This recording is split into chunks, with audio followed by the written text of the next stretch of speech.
Ticks all my boxes. This was recently released in 2017, and it's quite an average game for most teenagers to have.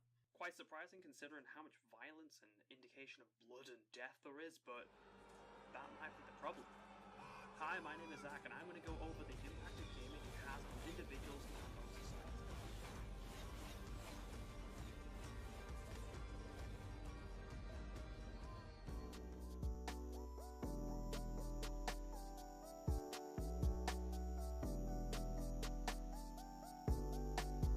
Before I discuss the topic that how gaming impacts individuals and on society, we really need to know the sole purpose for gaming, because that, in my opinion, is the source of interactive media which is entertaining to play and both view at the same time. Having that experience definitely does help people out in difficult situations, and having that entertainment there definitely does help. The main points which I'll be discussing in society and psychological things in general are hand-eye coordination, basic training, excess playing time, social isolation, the cost, and separation from reality. These are the main points that I'll be discussing. So the first one is hand-eye coordination. So gaming has seen benefits for hand-eye coordination in various sectors. Some reports say the surgeons who play games have become more skilled after they've practiced gaming over a period of time. Simulation-style games is another example of how hand-eye coordination can definitely be improved over time. Pilots or driving games have advanced so far recently that virtual environments are used to train pilots and drivers.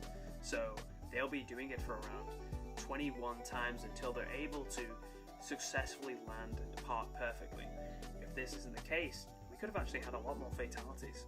Moving back onto surgeries, they're able to simulate intense situations that could happen in a real life scenario, and if they have a greater understanding of this and practice rigorously on the simulation, they'll actually be able to save lives and perform surgeries at full optimum quality.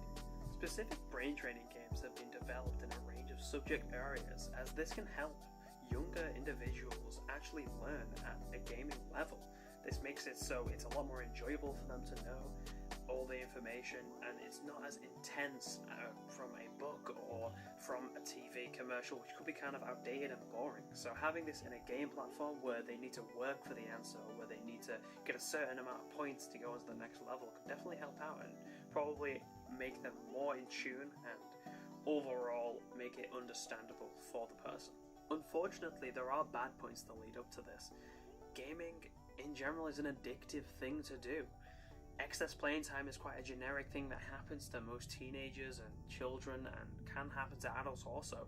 This can affect people in education and performance in a workplace. This is due to not having enough sleep, as you're putting all your hours into gaming. This also leads on to social isolation. As you're putting so many hours into a game, you're actually not going outside, you're not really doing many things socially outside, as you're just spending all your time in a gaming area, maybe in a dark area, just watching a monitor, and this could be very bad for an individual. On the other hand, a lot of gamers generally have an online community, so they're able to talk to them. Generally with MMO games like WoW, they have a guild where they can talk to many people, and it allows for just a nicer community and actually be able to discuss with one another. So this is kind of like an artificial way of talking to people online. It's a virtual environment, it helps people out, and it stops being an outcast, I guess. It stops the loneliness of gaming, and it puts people together with similar interests. But is this normal? Is this practical? Is this the same as face-to-face? I believe so. I believe that it's possible to be completely fine and happy and still have a social well-being with this online discussion. Cost is a big issue with games, because having that best PC rig, try outshine your friends, or to even be able to run the best games at the best frame rates and the best quality is generally a thing that most gamers want and want to pursue and is the dream for, but it's not always possible because it's a lot of money at the end of the day. You also need to buy games which are always on release. Every year there's a new game coming out, and you need to be able to, cough up that £40 or maybe £50 maybe every other month. So especially with some subscription-based games like RuneScape, WoW. Being able to have these subscriptions allows for new content for the gamer, or it allows barriers to be opened, new map to explore, new things to do, new quests, etc. Just more stuff to do in the future. Some gamers are so engrossed in games that they actually believe they're part of a virtual world, and this could actually overlap onto real life scenarios where they'll actually take people's lives because they just think they're in a game. And obviously this is a very bad thing and quite over dramatic, but it still can happen, and there has been loads of cases supporting that. I'm not saying just because you've played GTA 5 and you've killed some civilians on that game means that you're a psychopath in real life, but in some cases, people have killed people because of the game. It gives them a violent aspect of life, and they just think it's the norm.